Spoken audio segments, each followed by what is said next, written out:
and Brad, the two most famous physical therapists on the internet. Hi, folks. I'm Bob Schrupp, physical therapist. Brad Heineck, physical therapist. We are the most famous physical therapists on the internet. In our opinion, of course, Bob. Today, for reviewing pleasure, we're going to show you 5 best tests for supraspinatus shoulder impingement.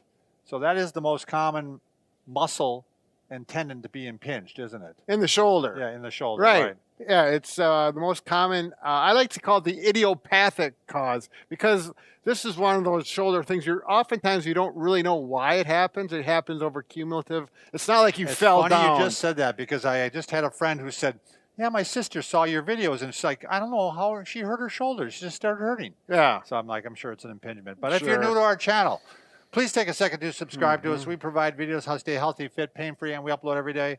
Also, join us on our social media channels because right now, yes, once again, we're giving away a SleepOvation mattress. There you go. So, and if you go to Facebook, it's pinned right to the top of our page so you can see it. But join us on Instagram and our website. You know, it's all there. It's all there. Right. Yeah, this is a baby mattress. Yeah, this is, we just got a cross section over there. The mattresses are bigger than this. This is like 1/4 of one. Right. So, airflow channels. There you go. So you can't go wrong. Anyways, Bob, should we get on with the shoulder? Let's get on with the show. Okay.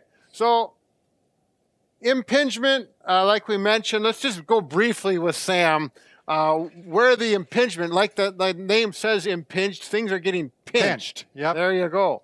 So, which shoulder should we use?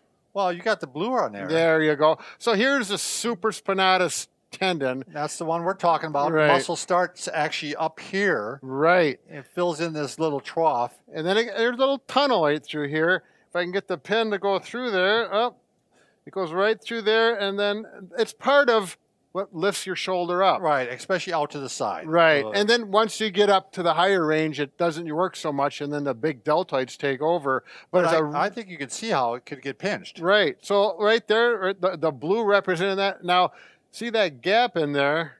Pinching. Now, if the rotator cuff is working properly and everything is mechanically right, what happened is the humeral head drops down and creates a gap and allows that. Sam doesn't allow me to have that because they made these tendons pretty taut. And what can lead to this is often poor posture. Right. A lot of that forward head posture and rounded shoulders. Right. So just as you'll have to watch some of our videos how to treat supraspinatus tendonitis, but right now we're just going to show how to try to help you diagnose it or assess it. Yep. So we've got 5 relatively simple tests you can do pretty much by yourself. The first one is just actually palpate or see if it's sore. Now, one little trick is you can take the back of your palm and put it right there on your greater trochanter, your hip, right by your pocket there. And then you go up here and you're going to find that, well, let's show here. I'm glad you said packet, you mean pocket. Pocket. Well, I thought you were going to say package. I'm like, I don't want to. This is a family show, right. Brad. Where is your Bob? Well, I'm saying. Bob, so you look at this bone right here, the acromion. That bone, most people can find. There's no muscle on it, so it's just the bony part there. And then you go down from there into the meat just a little bit, and then you're pretty much on that supraspinatus tendon. And a nice thing to do is do it the other side and compare one side to the other. And sometimes they both can be tender. Sure. But generally, if you're having more pain on one shoulder, it will be more tender. Right. Right. Now, the next one is the NEARS test. And always remember this because near to the ear. Oh, cool. Yeah. So you're going to take your hand and you're going to go in the sagittal plane, so straight up in front of you, not out to the side or over here. It's straight up in front. But I want you to turn your palm so it's down like this. And then you're going to go up. Now, this one, you take your other hand and you're going to try and do it passively. So you're not going to lift it up. Passively lift it up, thumb down. So this one arm's doing the work. Exactly. Yeah, we're testing the right arm.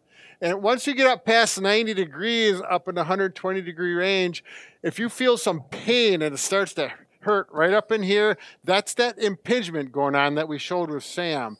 You know, you can do it the other hand. Now, you can have someone else do the passive range for you, and that does work a little bit better.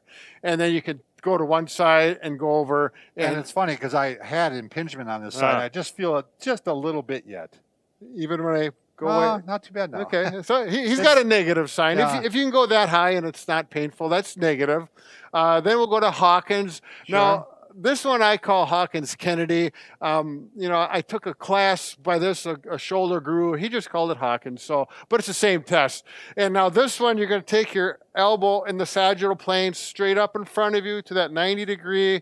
Put your palm like this, and then bend your elbow in towards you. So you're looking like this. So up, flat, palm down. Yep. And then over.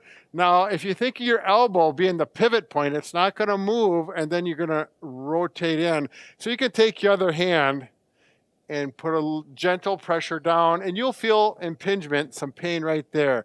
Now, when I do this to my patients, this is how I grab here, and then I go down like this, and then I say, let's do the other arm, and then we compare, and actually bring it right, there you go, like that. And again, I feel just a tinge on Yeah. that side. Okay. So that's the Hawkins.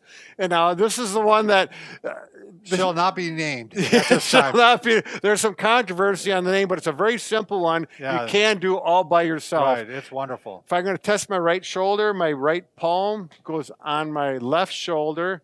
Take my other hand and just go, while you maintain contact with this hand, go up like this to about 90 degrees or shoulder level.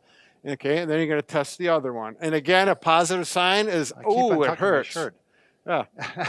Yeah, Bob, look at this. We got to fix this and get that behind you. There we go. Yeah. Sorry about that. We didn't primp enough, I guess. I didn't attach this. Yeah, don't worry about it, Bob. You look fine. Right. And now this is the standard classic empty can test. And you're going to take your arms like this and then go 45 degrees forward.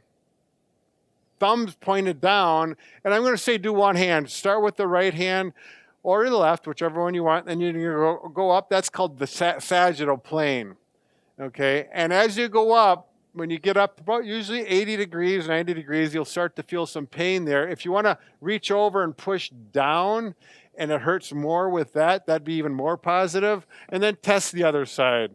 Again, it's not straight in front of you like the other tests or straight off to the side.